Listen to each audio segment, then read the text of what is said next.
Bonjour à tous et bienvenue dans cette nouvelle vidéo. Aujourd'hui, encore une vidéo présentation d'un VTT. C'est la troisième vidéo présentation d'un VTT qu'on fait sur cette chaîne YouTube. Donc voilà, ça commence à faire beaucoup. Mais bon, je commence à plus trop avoir de VTT. Donc je pense que cette série va commencer à être terminée. Donc il m'en reste un. Mais celui-là est pas ouf. Donc je sais pas si je vais en faire une vidéo.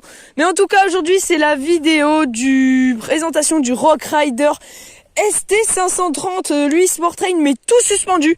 Tout suspendu, en fait c'est mon VTT que j'avais avant, mais en tout suspendu. Donc je vais faire une vidéo présentation sur celui-là. Juste avant qu'on commence cette vidéo, n'hésitez pas à vous abonner, à cliquer sur le bouton rouge sous cette vidéo et n'hésitez pas à liker la vidéo si la vidéo vous plaît. Juste avant, je vous mets, vous avez deux vidéos de présentation de VTT. Donc présentation VTT du Rock Rider ST530 Sport Trail, lui qui est en semi-rigide, et la présentation du VTT Excalibur 8 de chez Trek. Donc voilà, vous avez ces deux vidéos sur ma chaîne YouTube, donc n'hésitez pas à aller la voir, ça peut vous aider à choisir votre VTT. Allez, je pense qu'on peut commencer par la présentation. Allez go, c'est parti pour la présentation. Donc juste avant la première présentation, c'est ces pneus. C'est les pneus, ils ne sont pas d'origine, c'est juste ceux sur ce vélo, c'est ces pneus qui ne sont pas d'origine, parce que je vous ai dit dans la première vidéo de la présentation du VTT ST530 Sport Trail, les pneus Décathlon c'est catastrophique, c'est une vraie catastrophe. Chaque sortie vous crevez, donc c'est sûr que ces pneus là, quand vous commencez à faire des sorties sur chemin, il faut les changer quoi, c'était sûr. Pneus très très bon, à chambre à air, c'est pas tubeless, donc chambre à air vraiment incroyable, plus de 300 km avec aucune crevaison. Donc je recommande vraiment, je recommande vraiment ces petits pneus à chambre à air. Allez go, on continue avec les freins à disque Shimano vraiment pour 659 €. C'est vraiment très très bien d'avoir des freins Shimano à disque ici, freins à disque mécaniques. 160 mm de diamètre, je crois. Il faudrait que vous vérifiez. Bon, voilà. Si vous voulez vraiment des informations plus précises, n'hésitez pas à aller voir la fiche information, la fiche caractéristique du VTT. Le haut-banc en aluminium. Tout le vélo est en aluminium. Ici, la fourche tout suspendue qui nous intéresse. Elle est en 60 mm de débattement, je crois, ça se voit, je pense elle est petite. Mais bon, franchement, 60 mm de débattement, on sent quand même la différence. Très très bonne fourche, assez qualitative. Franchement, pour un VTT à ce prix-là, la fourche est correcte, vraiment correcte. On sent la différence par rapport à un semi-rigide. Vraiment pas mal, on peut régler par rapport au poids, donc très très bien. La selle, pas bon trajet, pas par rapport à mon Excalibur. Selle Décathlon, tige de selle Décathlon, collier de serrage Décathlon, voilà, tout des petits trucs comme ça, des petits détails comme ça, ils vont pas commencer à mettre le prix dedans, parce que le vélo quand même, c'est pas le top du top, il coûte quand même 659 €, mais bon, on va pas commencer à mettre des super produits, des petits détails qui vont changer, là, voilà, ça tu comprends. Au niveau des pédales Between, le basique, pas mal, je vois pas comment on peut casser une pédale non plus, c'est solide, voilà, c'est ce qu'on recherche. Ici, manivelle Décathlon qui ne sont pas très solides par rapport à mon Excalibur, pas très épaisse. Porte-gourde que j'ai rajouté. Gaine de frein qui ne passe pas à l'intérieur du cadre, c'est normal. VTT aluminium, je vous ai déjà dit. Fourche avant, 120 mm de débattement, très très bien, qu'on peut régler par rapport à son poids et qu'on peut fermer. Très très bien, c'est ça qu'on peut fermer, c'est un petit détail qui est très très bien.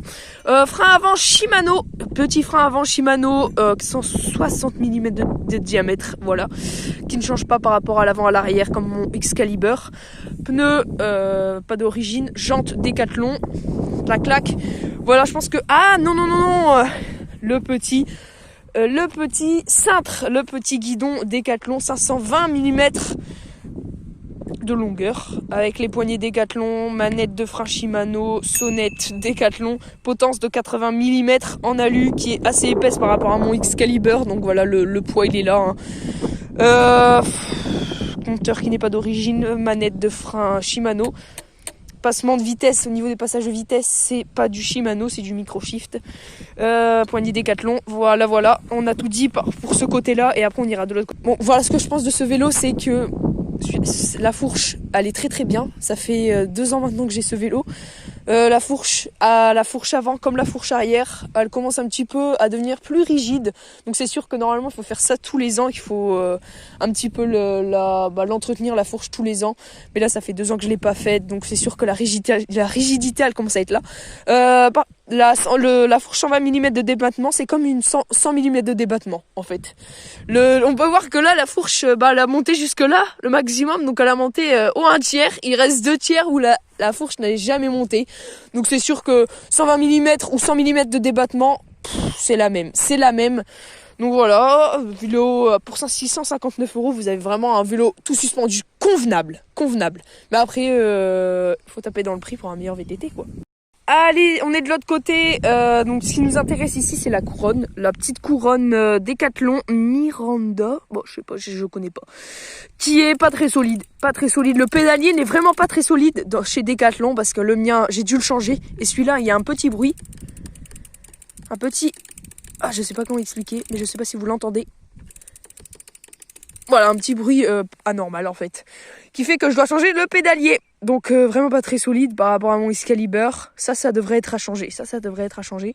Parce que l'utilisation de ce VTT n'est pas comme un VTT de descente. Donc c'est sûr que les chocs, il y en a beaucoup moins.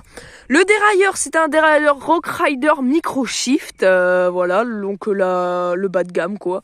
Mais qui fait le taf quand vous entretenez votre dérailleur et votre cassette. Vous la nettoyez un petit peu. Les vitesses se passent très très bien. Ça fait le taf. En conclusion, ce VTT pour 659 €, vous avez un superbe VTT tout suspendu. Bien sûr, si vous voulez une meilleure suspension arrière et une meilleure suspension avant, si vous voulez tout de mieux, il faudra taper dans le prix, c'est sûr. Tout le monde sait ça quand même. Mais pour 659 €, vous avez la solidité, sauf le pédalier, comme je vous ai dit, la solidité du cadre, de la fourche avant, de la fourche arrière, pardon, j'ai inversé les deux. Au niveau du dérailleur, c'est vraiment pas mal. Frein Shimano, donc voilà, pour 659 €, vous avez du beau matériel pour faire du chemin de campagne avec un petit peu de côte, un petit peu de côte, de collines, de monts, donc voilà, c'est superbe. Par contre, ce VTT n'est pas pour une utilisation de compétition, donc si vous commencez à taffer dans les 3 sorties par semaine avec plus de 20 km, il faudra changer de vélo. Il faudra changer de vélo parce que le poids, il est là quand même, il fait 16 kg ou 15 environ 16 kg. Donc c'est sûr que le poids est dérangeant. Et voilà, c'est pas un VTT de compétition. Fin de cette vidéo, j'espère que vous avez bien aimé. Si c'est le cas, n'hésitez pas à liker, à abonnez-vous. Voilà, parce qu'il y a plus de 90% des gens qui regardent les vidéos qui ne sont pas abonnés. Et puis ces vidéos-là font beaucoup de vues. Donc si ça peut rapporter un petit peu d'abonnés, ça ferait plaisir. J'espère que ça vous a aidé dans le choix de votre VTT avec mes 3 vidéos présentation. Sinon, c'était Louis H. À plus pour une nouvelle vidéo. Ciao!